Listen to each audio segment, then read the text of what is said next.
তো hello viewers, welcome back to the channel. তো আজকে যে এই টপিকটার বিষয় আপনাদের সামনে আমি ভিডিও নিয়ে চলে এসেছি, তো সেটা হলো যে আমি একটা ডেস্কটপ পিসির কনফিগারেশন আপনাদেরকে এটা প্র্যাকটিক্যালি বানিয়ে দেখাবো। এই ধরনের ডেস্কটপ সিপিইউ আপনারা বানিয়ে ইউজ করতে পারেন আপনারা যদি নর্মাল অফিস রিলেটেড ওয়ার্ক করতে চান কিংবা নর্মাল মাল্টিটাস্কিং করতে চান। তো সেই ক্ষেত্রে কিন্তু এই ধরনের সিপিইউ একদমই বেস্ট। আর সবথেকে ইন্টারেস্টিং বিষয় এই সিপিইউটার হলো যে এটা একদমই বাজেট রেঞ্জের মধ্যে আপনারা পেয়ে যাবেন। মানে 15,000 টাকার কমে কিন্তু আপনারা এই ধরনের সিপিইউ বিল্ড করে ফেলতে পারবেন। তো আজকের এই ভিডিওতে আমি সব ডিটেলস দেবো কী কী কম্পোনেন্টস আপনারা এই সিপিইউটার মধ্যে ইউজ করবেন। তো চলুন ফ্রেন্ডস, ভিডিওটা শুরু করা যাক।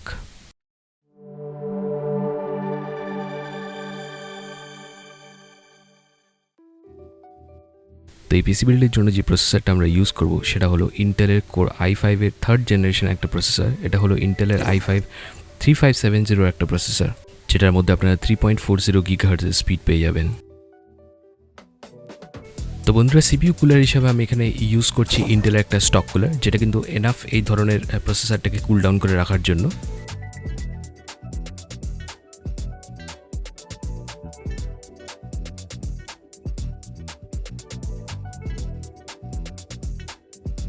তো এই পিসি বিল্ডের জন্য আমাদের ইউজ করতে হবে 861 মাদারবোর্ড। তো এখানে আমি ইউজ করছি ফ্রন্টেক কোম্পানির 861 একটা মাদারবোর্ড, যেটার মডেল নাম্বার হলো FT0470।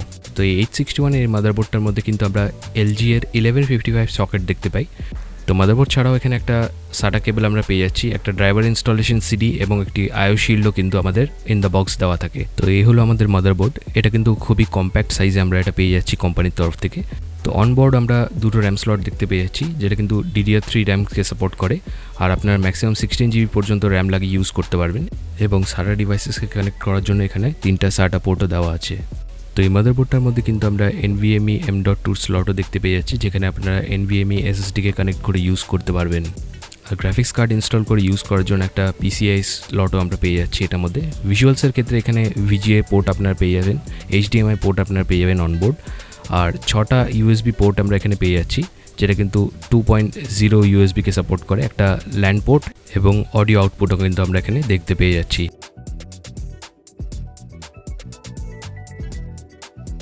তো এখানে আমি ইউজ করব DDR3 1600 MHz এর দুটো র্যাম, যেটা কিন্তু 4 GBর ক্যাপাসিটি। টোটাল 8 GB র্যাম আমি পিসি বিল্ডের জন্য ইউজ করব। তো এখানে আমি ইউজ করছি কনসিস্টেন্টের 1600 MHz এর দুটো র্যাম 4 GBর। তো আমার প্রাইমারি স্টোরেজ হিসাবে এখানে আমি ইউজ করছি জেব্রনিক্সের একটা 128 GBর SSD, যেটার মধ্যে আমি শুধুমাত্র অপারেটিং সিস্টেমটাকে ইনস্টল করে ইউজ করব। আর সেকেন্ডারি স্টোরেজ হিসেবে এখানে আমি ইউজ করছি WD'র 1 TB একটা হার্ড ড্রাইভ।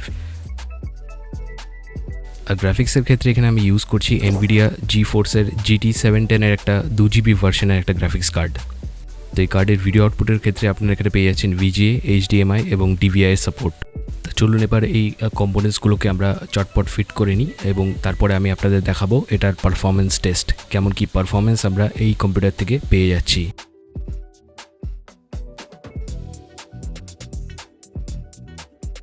তো এই কম্পোনেন্টসগুলোকে সঠিকভাবে কীভাবে ইনস্টল করে সেটাকে আমি পরবর্তী কোনো একটা ভিডিওতে আলাদা করে আপনাদেরকে বানিয়ে দেখিয়ে দেবো।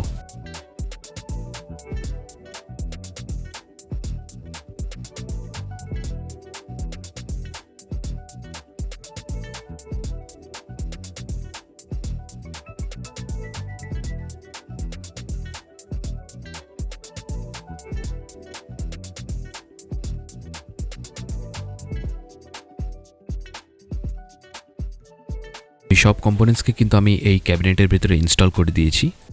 তো এখন আমি এটার মধ্যে অপারেটিং সিস্টেমটাকে ইনস্টল করব, উইন্ডোজ 11 অপারেটিং সিস্টেমটাকে এটার মধ্যে ইনস্টল করে আপনাদেরকে এর পারফরমেন্স টেস্টিংটা যেটা আছে সেটা সফটওয়্যারের মাধ্যমে দেখাবো, যে এটার বেঞ্চমার্ক স্কোর আমরা কেমন পেয়ে যাচ্ছি এই কম্পিউটার থেকে।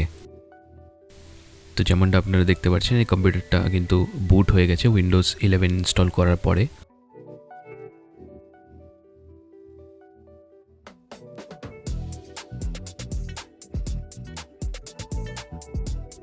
তো কম্পিউটারের মধ্যে আমি একটা অ্যাপ্লিকেশন ইনস্টল করেছি, সেটা হলো পাসমার্কস। তো এই পাসমার্ক অ্যাপ্লিকেশনের মাধ্যমে কিন্তু এর বেঞ্চমার্ক স্কোরটাকে আমি টেস্ট করব। তো এই অ্যাপ্লিকেশনটাকে এখন আমি রান করে দিচ্ছি। আর রান করা মাত্রই এই টেস্টটা হতে একটু সময় লাগবে। তারপরে আমি আপনাদের দেখাচ্ছি যে বেঞ্চমার্ক স্কোর আমরা কী পেয়ে যাচ্ছি এটার মধ্যে। তো এই টেস্টটা হতে একটু সময় লাগবে। তো আমি এই যে ক্লিপটা আছে সেটাকে একটু ফাস্ট ফরওয়ার্ড করে দিচ্ছি।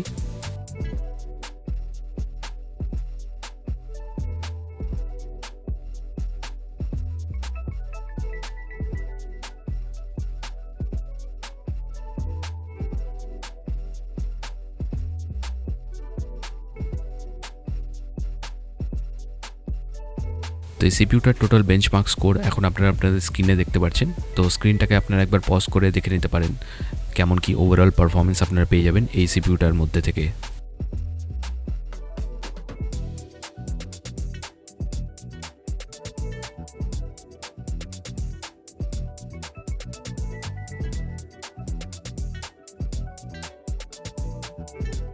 তো ভিউয়ার্স, যেসব কম্পোনেন্টস আপনারা দেখলেন, এইসব কম্পোনেন্টস যদি আপনারা ইউজ করে এই সিপিইউটাকে বানিয়ে ফেলতে পারেন, আপনারা কিন্তু ইজিলি যে কোনো ধরনের নর্মাল সফটওয়্যার আপনারা চালাতে পারবেন। অফিস রিলেটেড ওয়ার্কের জন্য কিন্তু এই সিপিইউটা একদমই বেস্ট। তো এইসব ধরনের সিপিইউ কিন্তু আপনারা বিল্ড করে নর্মাল মাল্টিটাস্কিং করতে পারবেন, অফিস রিলেটেড ওয়ার্ক কিন্তু আপনারা ইজিলি করতে পারবেন। তার সাথে সাথে আপনারা লাইট ভিডিও এডিটিং সফটওয়্যার যেমন কি ফিল্মোরা, ক্যামটেসিয়া, মোভাভি এ ধরনের সফটওয়্যারও কিন্তু ইজিলি চালাতে পারবেন। এটার মধ্যে আমি ফিল্মোরা চালিয়ে টেস্ট করেছি, প্লেব্যাক স্পিড থেকে শুরু করে সব কিছু কিন্তু আমি এটার মধ্যে পারফেক্ট পেয়েছি। কোনো ধরনের কোনো ল্যাগ ইস্যু আমাকে এই ফিল্মোরা ইউজ করার সময় আমায় ফেস করতে হয়নি। তো এটা আপনারা বলতে পারেন যে আপনার ভিডিও এডিটিং বা ডিজাইনিংয়ের ক্ষেত্রেও এটাকে ইউজ করতে পারেন। যদি আপনারা ফটোশপ বা কোরাল ড্র শিখতে চান বা কোরাল ড্রর উপরে কাজ করতে চান বা ফটোশপের উপরে কাজ করতে চান, সেই ক্ষেত্রেও কিন্তু এই ধরনের সিপিইউ আপনারা বিল্ড করে ইউজ করতে পারেন। খুবই ভালো আউটপুট আপনারা এই সিপিইউর মাধ্যমে পেয়ে যাবেন।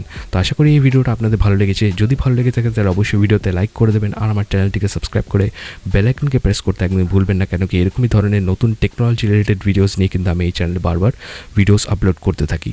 তো ভিউয়ার্স, আজকের জন্য এতটাই রাখছি। দেখা হবে আপনাদের সাথে আমাদের নেক্সট ভিডিওতে। ততক্ষণের জন্য ভিউয়ার্স ভালো থাকবেন।